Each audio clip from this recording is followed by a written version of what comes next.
ಬಿಬಿಎಂಪಿಯ 2025-26ನೇ ಸಾಲಿನ ಬಜೆಟ್ ಅನ್ನ ಹಣಕಾಸು ವಿಭಾಗದ ವಿಶೇಷ ಆಯುಕ್ತ ಜೊತೆಗೆ ಕೆ ಹರೀಶ್ ಕುಮಾರ್ ಅವರು ಮಾರ್ಚ್ 28ರಂದು ಮಂಡಿಸಲಿದ್ದಾರೆ. ಈ ಸಲ ಬಜೆಟ್ ಗಾತ್ರ 19,000 ಕೋಟಿ ರೂಪಾಯಿ ದಾಟುವ ಸಾಧ್ಯತೆಗಳಿದೆ. ನಗರದ ಪುರಸಭೆಯಲ್ಲಿ ಶುಕ್ರವಾರ ಬೆಳಗ್ಗೆ 11 ಗಂಟೆಗೆ ದಾಖಲೆ ವೆಚ್ಚದ ಆಯವ್ಯಯವನ್ನ ಮಂಡನೆ ಮಾಡಲಾಗುತ್ತದೆ. ರಾಜ್ಯ ಸರ್ಕಾರವು ಪ್ರಸಕ್ತ ಸಾಲಿನ ಬಜೆಟ್ನಲ್ಲಿ ಬರಪುರ ಅನುದಾನ ಒದಗಿಸಿದೆ. ರಾಜ್ಯದ ಆರ್ಥಿಕತೆಗೆ ಹೆಚ್ಚಿನ ಕೊಡುಗೆ ನೀಡುತ್ತಾ ಇರುವ ಬೆಂಗಳೂರು ಮೂಲ ಸೌಲಭ್ಯಗಳ ಅಭಿವೃದ್ಧಿಗೆ ಪ್ರತಿ ವರ್ಷ ನೀಡುತ್ತಾ ಇದ್ದ 3,000 ಕೋಟಿ ರೂಪಾಯಿ ಅನುದಾನವನ್ನ 7,000 ಕೋಟಿ ರೂಪಾಯಿಗಳಿಗೆ ಹೆಚ್ಚಿಸಲಾಗಿದೆ. ರಾಜ್ಯ ಜೊತೆಗೆ ಕೇಂದ್ರ ಸರ್ಕಾರದ ಅನುದಾನ ಹಾಗೂ ಸ್ವಯಂ ಸಂಪನ್ಮೂಲಗಳನ್ನ ನೆಚ್ಚಿಕೊಂಡು 19,000 ಕೋಟಿಗಿಂತ ಹೆಚ್ಚಿನ ಮೊತ್ತದ ಮುಂಗಡದ ಬಜೆಟ್ ಮಂಡನೆಗೆ ಸಿದ್ಧವಾಗ್ತಾ ಇದೆ.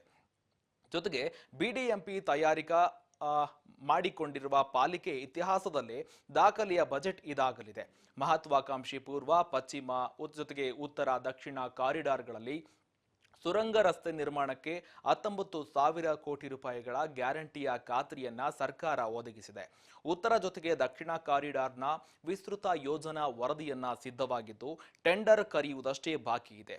ರಾಜ್ಯದ ರಾಜಧಾನಿಯನ್ನ ತೀವ್ರವಾಗಿ ಬಾಧಿಸ್ತಾ ಇರುವ ಸಂಚಾರ ದಟ್ಟಣೆ ಜೊತೆಗೆ ಕಸ, ರಸ್ತೆ ಗುಂಡಿ ಸಮಸ್ಯೆ ನಿವಾರಣೆಗೆ 2025 ಮತ್ತು 26ನೇ ಸಾಲಿನ ಬಜೆಟ್ನಲ್ಲಿ ಹೆಚ್ಚಿನ ಆದ್ಯತೆ ನೀಡುವ ಸಾಧ್ಯತೆಗಳಿದೆ. ಇದಲ್ಲದೆ ಪ್ರವಾಹದ ಪರಿಸ್ಥಿತಿ ನಿಯಂತ್ರಣಕ್ಕೂ ಕೂಡ ಅನುದಾನ ಒದಗಿಸುವ ನಿರೀಕ್ಷೆ ಇದೆ.